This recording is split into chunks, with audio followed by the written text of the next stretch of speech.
Good morning, guys. Good morning. If you were here at our house today on May 13th, we would probably all of us, we'd all wake up and grab a cup of coffee and we'd be sitting down here, and this is what's on our mind today.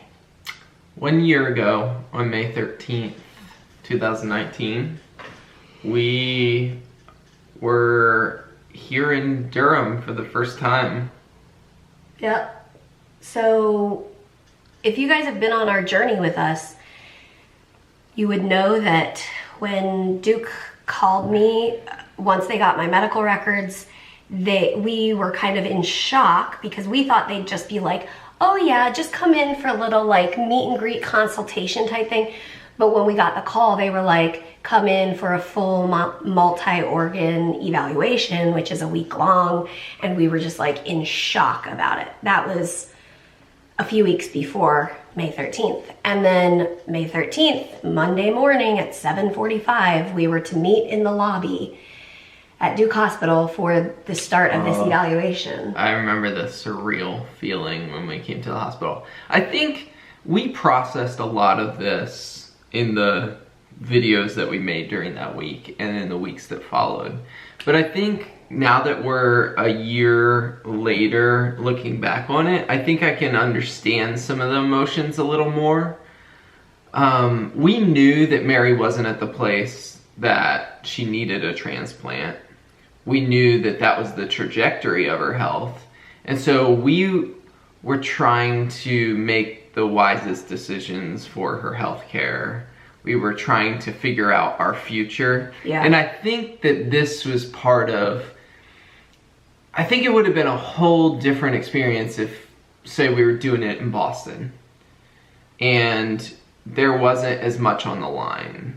I mean, as far as moving and stuff. as far as like, there was so much, it wasn't just the eval of your health. It was like evaluating our entire lives. Well, yes, because it was all domino effects. You know, say a year and a half ago, when we started talking with my team and saying like, kind of like, we can't plan or even research our next year, 2, 3, 4, 5 years because we don't know what center would potentially take me for transplant. And my team, my CF team in Boston basically said, so here are 3 hospitals that are really proficient at double lung and liver transplant. And at the time, we didn't know if I would even need a liver. We were actually thinking I wouldn't need a liver. And her doctor was thinking, even if you don't need a liver, you should probably go to one of these centers because they're more proficient at what they call higher risk. Yeah. Because there's another organ involved. And so there was like, what center would potentially take me? Would I even be a candidate? And if so, what state is that in? What would insurance look like? What would, all of these like domino effects. And so we just started by, he gave us the list of the 3 different hospitals and we were like, okay, well, let's try Duke. Because we kind of always, in the back of our minds, we were like, maybe we'll end up in North Carolina at some point, which is just funny to us. Yeah. But, like, we had that in the back of our minds. Yeah. So the process started, and then Duke got my medical records from my Boston hospital. And like I said, we thought it would just be like a quick, like, kind of conversation to say, like, in the future, when my body needs it, are you guys like willing, or am I a candidate, or like whatever. And what then unfolded, I think that it was very startling because we thought like, I'm not there, I'm not sick enough to need a full transplant eval.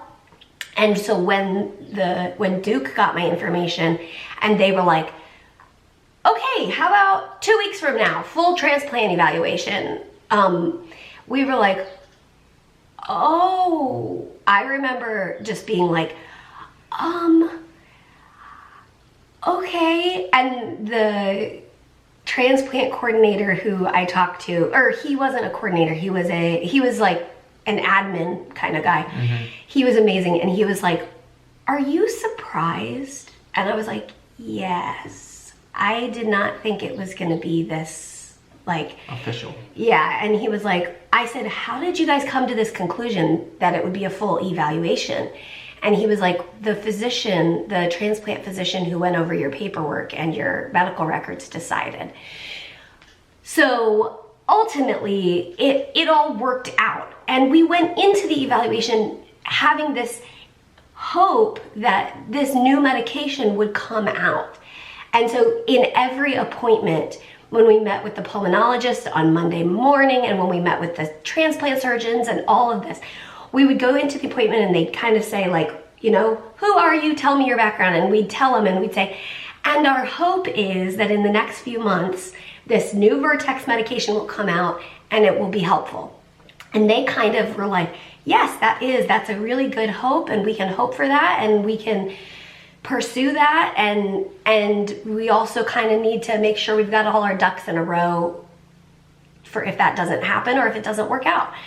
And we were totally on board with that. Anyway, long story short, you guys know the end of this, I don't want to say the end, but you know the process of this story. Yeah, how the past year has gone in that, well, it's just kind of surreal to me that it was on 1 year ago from today that we were sitting there with the transplant physician and talking about everything we just processed. Like, we're trying to figure out our future. We're trying to figure out what's best for Mary's health. We see the trajectory it's going. Mary wasn't at her sickest for the transplant evaluation, which I'm really glad that... That's a good point. She wasn't there, because I think it would have been even harder. Yeah. It was a hard week, but it still kind of gave this like distant feeling. Yes. Because she wasn't at her sickest. And so we're sitting there processing all this, and I can, like, you know those moments where you could, like, it's like a tape replaying in your mind. You have certain memories that are like that. And I had that certain memory of 1 year ago. He said, "If you can swing it, I'd move now." And that was like our turning point. That was the transplant physician. Yeah. Lung transplant. And we knew that wasn't like, you're gonna need a transplant and all these things. It was just, we were on the same page of, we want to be proactive about Mary's health and our future, whatever it looks like. Yeah. And so we made that, and so, you know, 1 year ago we started looking at houses here in Durham during transplant evaluation week. During the transplant evaluation, the transplant evaluation was, it was very different than I thought it was going to be. I thought it was just going to be like all my other medical stuff. I go in, I have the test, we leave the hospital, we do something fun, we get a grape soda, and we move on. But it was so much more than that, and I'm still processing, you know, a year later, I'm still processing. Why did it feel so different? But I think ultimately it's just, transplant's a really big, really scary thing. And a lot is wrapped up into it. And so it's going to take a long time to process it. But anyway, so I think it was on the second day of transplant evaluation, we left the hospital, we went and got food to distract ourselves from just like, and the hospital, it was so, like, the appointments were so busy, like there was no time to like eat, like trying to find time to poop in between appointments was hard. Like it was, and part of that was they were we were from out of town, so they were trying to fit everything into these 5 days, and so the schedule was just overpacked, and so it was like trying to get it all done, but it was overwhelming. And I was sick. I mean, I wasn't at my sickest, thankfully, but it was hard. It was very hard. The social worker, the transplant social worker said, there are two places I find that a lot of CF patients need to use wheelchairs: Disney and Duke. Because on Monday I didn't use a wheelchair. I was like, I can do this. And then I think by Tuesday I was like, I am so exhausted. I'm utterly depleted. Because it's appointment after appointment and you're going across the hospital to these appointments. And... So it's just, okay, transplant evaluation week was hard. There's a lot. I mean, even just like, I mean, there's like 1,000 different things that are hard about it, including like, my family is, you know, 5.5 hours away, and their hearts are aching for what they know I'm about to go through. And like, there's just so many intricate things that made it hard, and that make chronic illness in general hard. Yeah. It was a unique form of hard. So, and I think, you know, kind of teasing out what those emotions of that week were, it was a week where the reality of where Mary's health was sinking in, and that was just, and it's not like I said before, it's not because we like felt like she needed a transplant then, or that it was like even immediate, and like Duke was all on the same page with that and everything.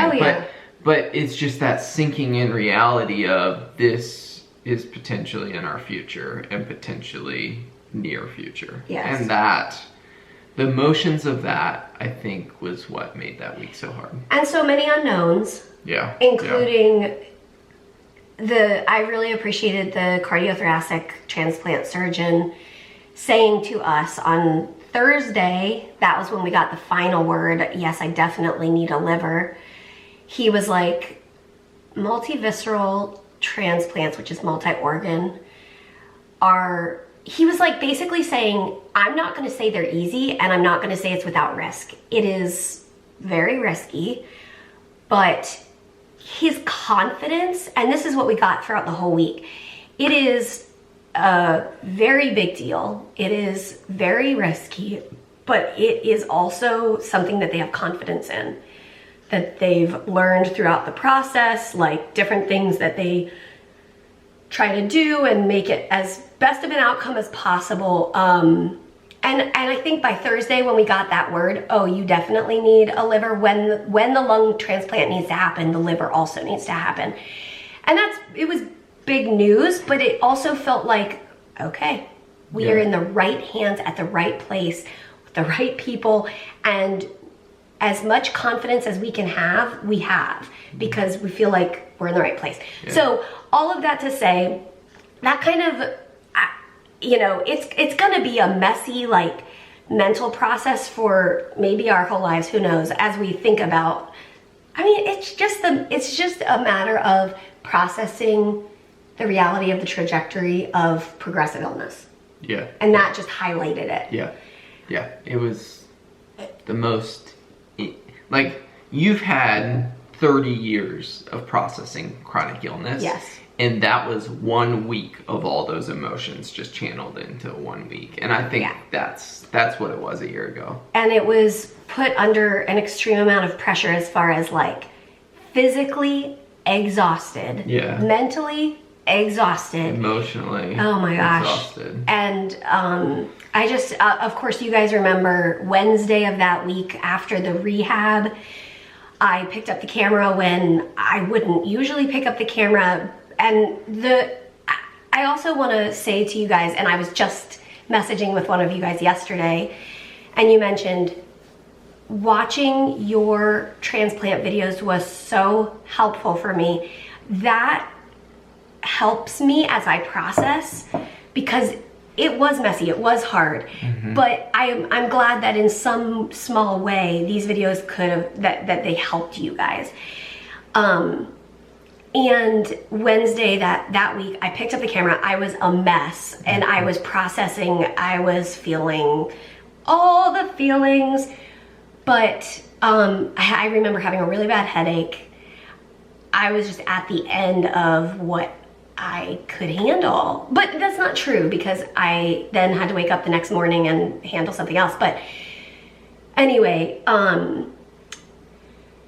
I don't know where I was going with that. It was a hard day. It was super hard. And I'll also say, I'm talking about it just fine. Whereas some days I have times where like we'll drive by that rehab place, like if we're going somewhere, and I'll just start crying because, well, number one, I remember that day, it was very, very hard. Number two, I know that there are transplant patients in there right now working their booties off, and it's really, really hard. You know, like there are so many things wrapped up in it. But that is life, that is processing, it's all within acceptable. Like, I've had so many friends go through transplant, and so I've been able to, I kind of know what's coming, you know? My sister is 9+ years post-transplant, so like, I know what's coming, and I also know that everybody processes it differently. And so,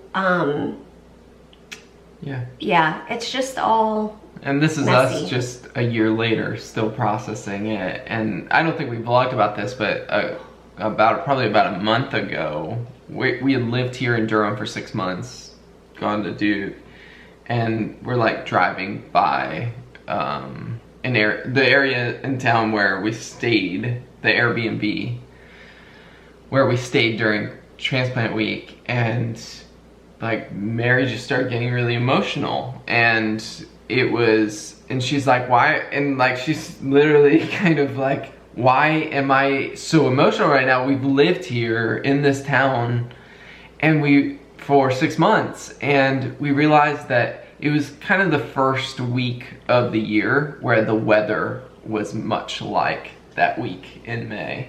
Yeah.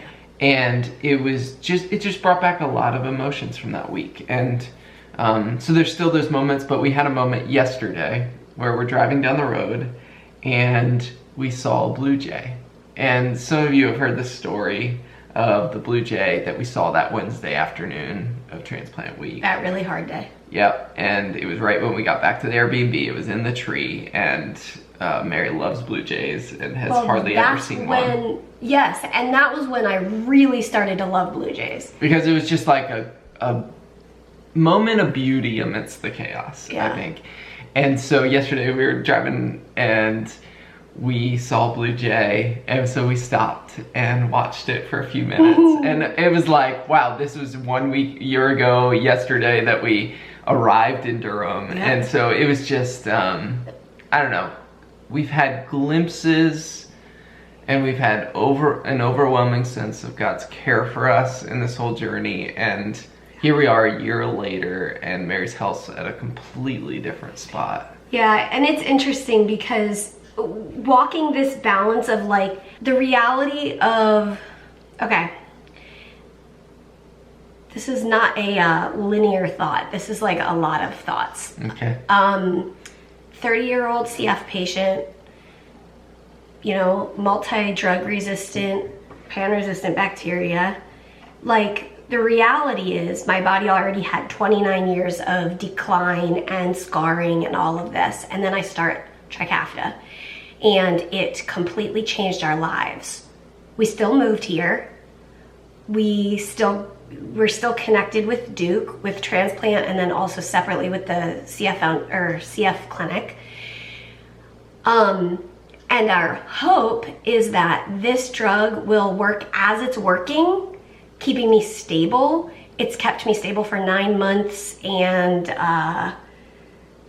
11 days. And our hope is that it'll keep me stable like this for 1 or 5 or 10 years. Yeah.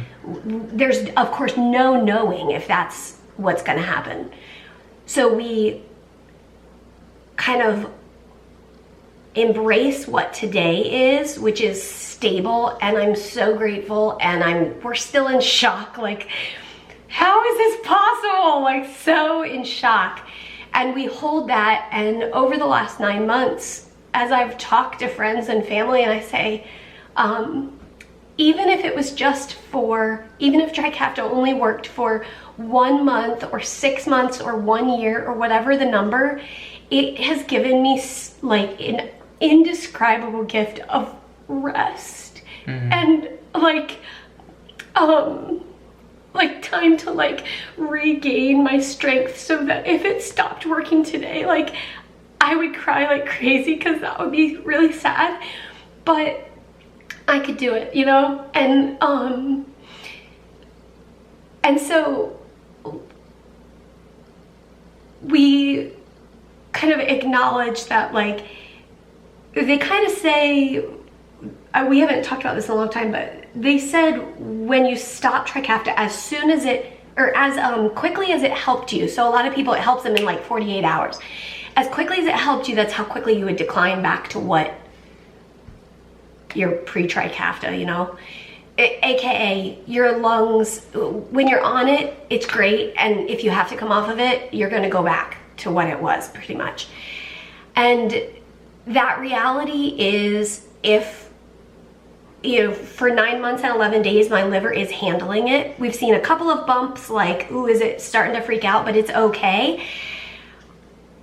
If my liver starts being stressed and I have to come off of it, or if for some reason I can't get the medication, or if some other like allergy happens, basically we have to keep our minds prepared for the reality that if I need to come off of this, things could decline pretty quickly. Just from where I was before this, just reality. And so we kind of prepare our minds for that, but at the same time, we don't stay in that spot because we are fully embracing what reality is right now. And so it's an interesting spot to be in, and it's okay. Like, we don't know if I'll be able to stay on this forever or if it'll work forever, and that's okay. It's just a matter of walking day by day, taking it for what today is, doing everything we can to maintain the stability that I have. So continuing to take care of my lungs and I've only been on oral antibiotics. I've been on like 6 oral antibiotics or something since I started Trikafta, but I haven't needed IV antibiotics, and just like, life is so different, and it's quite a process, and we're just really grateful. We're so grateful. Part of the week going throughout the transplant evaluation was us learning that because I need a liver and lungs, that they would need to list me, like the process would need to go, we would need to do that process sooner than if it was just lungs, and I did not know that. Because I always thought, and we explained this in some of the transplant evaluation videos, some of the like nuances of this, but I thought like wait as long as possible before transplant, but they were saying because you need multi-organ, you need to be listed sooner. And that was another process of us being like, wait a second, like what? So there's a lot that goes into it, but